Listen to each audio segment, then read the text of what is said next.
My number 8 best chess game of the 1920s is two-time U.S. champion Arnold Denker versus Harold Feit from 1929.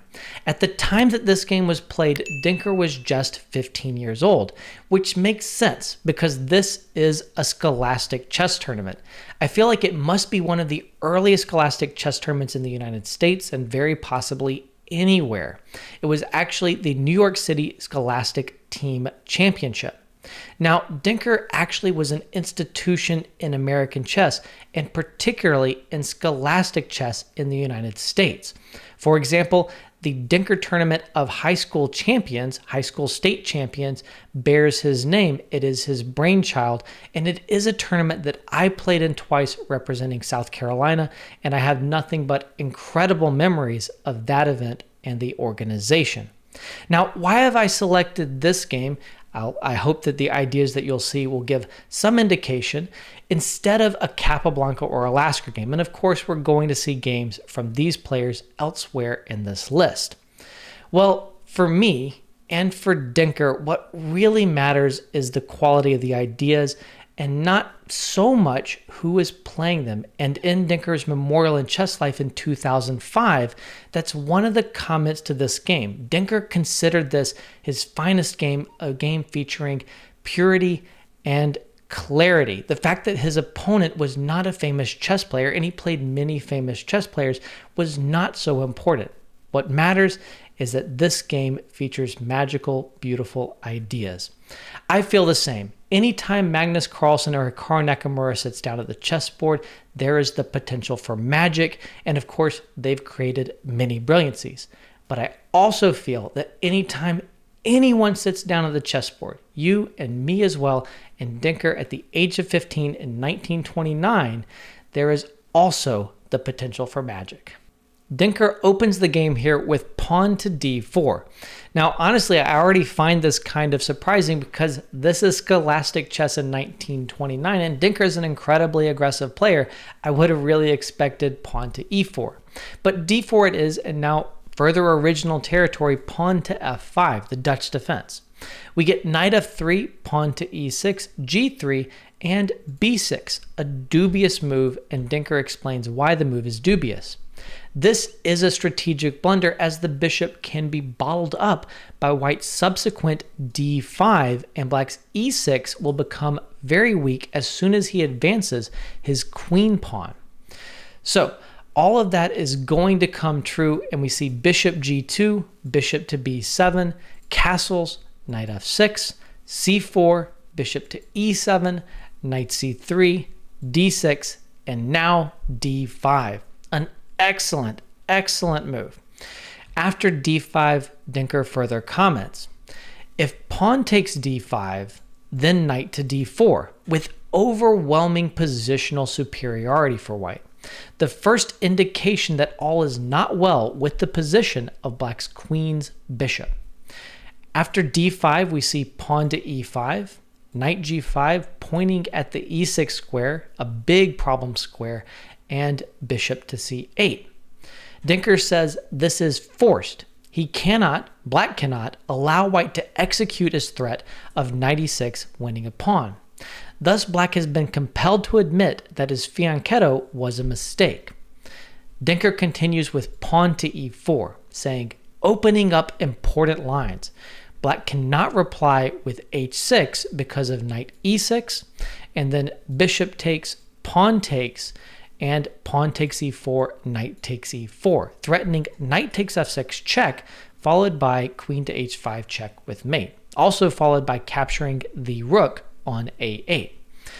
So after pawn to e4, black goes ahead and castles, which of course seems natural, and Denker further opens things up. Great instincts. Pawn to f4. Pawn takes f4, bishop takes f4, pawn takes e4, knight takes e4, knight takes e4, and now a brilliant move, and the only move that wins. Bishop takes e4. This move is a piece sacrifice leading to an attack on the black king. Bishop takes g5. Black pockets the knight on g5, and now queen to h5. Clearly, there is the idea of queen takes h7 or bishop takes h7, leading to checkmate. And of course, the bishop on g5 is now under attack as well, but in this position, white is currently down a piece. One line to consider here is pawn to h6, which does take away the immediate attack on h7 and supports the bishop on g5, but now white can take on g5 anyway. Trading here on f1 only helps by bringing this other rook over, and black will lose this defender on f8. So queen takes g5 seems most natural, but then you trade on f8, and after king takes f8, rook f1 check. Black, of course, wants to try to run into the center of the board, because if you go back to g8, then there's queen e8 checkmate. The bishop covers this square, and everything else is hit. But after the king tries to run to e7, it's just a different checkmate. Queen f7 check, king back to d8, queen to f8 check, and then king to d7, and finally rook to f7 check. Black can block with the queen on e7, and then you'll simply capture the queen. Crushing stuff. But black has more resources. After queen h5, we see the clever rook takes f4. An excellent try in the position, moving the rook so that the king now has some further room to run and trying to close down some of the attacking lines. After rook takes f4, we see queen takes h7 check, king to f7, bishop to g6 check.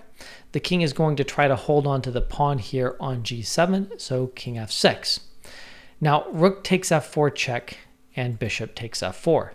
Stockfish points out here that rook f1, a patient move, is clean here and is forcing checkmate in only 8 moves, but we actually find a more forcing continuation here that is also completely decisive. Denker plays queen to h4 check. Now, of course, you can't really give up the queen here on d8 to the skewer, so bishop g5 is the only natural move to try. After bishop g5, it's a very, very beautiful quiet move, queen to e4. So after queen e4, Denker comments, black is completely tied up and basically helpless against the many threats of mate, despite his huge material plus. But black battles on with courage and imagination. Black tries bishop to e3 check. Of course, if the queen captures, then the king can capture here and black escapes. So you must move the king and ignore the bishop on e3. Now, it doesn't seem to matter whether you put the king on g2 or on h1, but if you go to g2, it's a much more difficult task, and Denker did play the most accurate move, king to h1. Let's see some of the unique lines, though, after king g2. Here, the problem is queen d7, when the idea of queen into h3 check can be a good counter to a lot of white's ideas. For example, black may be able to capture on f1 in some lines where the rook comes there. So after rook f1, king to g5, h4 check, king h6. Again, you're not able to capture here without losing the bishop. You need a strong move. And rook f5 is that strong move and a very, very nice idea. This move threatens rook to h5 checkmate. Now, black can capture on g6 when black has 3 extra minor pieces, but the heavy pieces are able to finish the job. Rook f8 check, queen f5. Winning material back here is not enough to easily win the game in a lot of cases, so you need to keep trying to go for checkmate and often get more material in the process. Queen e8 check, king h6, rook h8 is very nice, queen h7, and now you don't need to just capture the queen here. You can play improvements like queen takes e3 check, king g6, and queen g5. And next turn, you'll finally capture the black queen, and it's going to be mate very, very soon. So backing up, after bishop e3 check, the accurate move king h1 is played instead here. So there's never any kind of check on h3. And now we see bishop to h3 and another beautiful move. And this is a great moment to pause your video if you want to try to find the best move that Denker played. Well, it's rook to f1 check, a fine rook sacrifice. If the rook is captured, bishop takes f1, there is simply queen to f5 check, or queen to e6, but queen f5 is a little faster, king to e7, queen f7, checkmate, a classic bishop and queen combo. So after rook f1 check, black's not going to capture the rook, and instead we see king g5 here. And this is another great moment to pause your video and try to find the best move.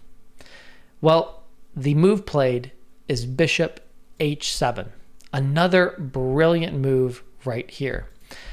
It's a quiet move, and it simply intends queen to g6 and also queen to h4 checkmate. And the combined mating threats are simply overwhelming. There's no way for black to hang on. It's mate in 2 from here. Now, you could also play bishop to f7 instead, and this move is basically just as good, also forcing checkmate in 2 more moves at most. In either case, these are beautiful quiet moves to finish the game.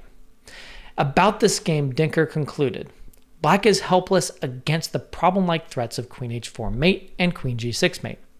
This was the first time I played against the Dutch defense. What is more, it was the first time I saw it. You will therefore understand why I consider the game a minor miracle. Well, I hope that you've enjoyed this game. I hope that it inspires you to go out and play your own dazzling brilliancies.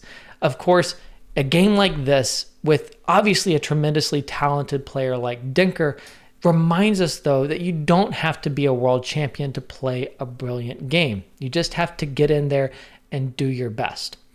Good luck to you in your future games, and if you want to see more of my favorite chess games from the 1920s, simply click on the playlist that is popping up on your screen as I speak.